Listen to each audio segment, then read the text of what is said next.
দেখুন, আমি সংবাদ মাধ্যম থেকে জানতে পারলাম যে আমাকে তৃণমূল কংগ্রেসের সর্বভারতীয় মুখপাত্র পদ থেকে আপাতত অব্যাহতি দেওয়া হয়েছে।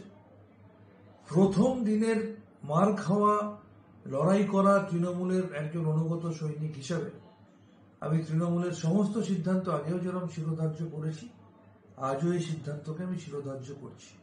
তবে আমি দুটো জিনিস বিশ্বাস করি। প্রথম, তৃণমূল কংগ্রেসের মুখপাত্র থাকাকালীন আমি যখন যেখানে যেভাবে দলকে রিপ্রেজেন্ট করেছি, আমি কখনো কোথাও দলবিরোধী কোনো কথা বলিনি। আমার নেত্রীর বিরুদ্ধে কোনো কথা বলা তো দূরের কথা, বরঞ্চ অনেক প্রতিকূল পরিবেশে অনেকের অপছন্দের ভাগিদার হয়েও আমি একনিষ্ঠভাবে দলকে ডিফেন্ড করে গেছি। আর দ্বিতীয়, গতকাল আমি যে কথা বলেছি আজও আমি একই কথা বলবো। স্বাস্থ্যে প্রচুর উন্নয়ন হওয়ার পরেও মাননীয় মুখ্যমন্ত্রী তথা স্বাস্থ্যমন্ত্রী আমাদের নেত্রী মমতা বন্দ্যোপাধ্যায়ের কাছে এখনো স্বাস্থ্য দপ্তরের সমস্ত খবর সঠিকভাবে পৌঁছায় না, বা স্বাস্থ্য বিষয়ক সমস্ত খবর তার কাছে সঠিকভাবে পৌঁছানো হয় না।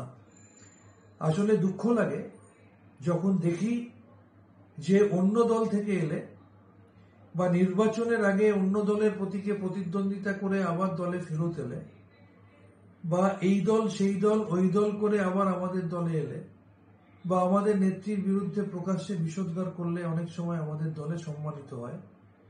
আর প্রথম দিনের দুঃসময়ের সাথী, অসময়ের সাথী, অনুগত একনিষ্ঠ মার খাওয়া তৃণমূল কংগ্রেসের কর্মীরা অকারণে অনেক সময় রোষের মুখে পড়ে। আমি তৃণমূল কংগ্রেসের সাথে ছিলাম, আমি আজও তৃণমূল কংগ্রেসের সাথে আছি।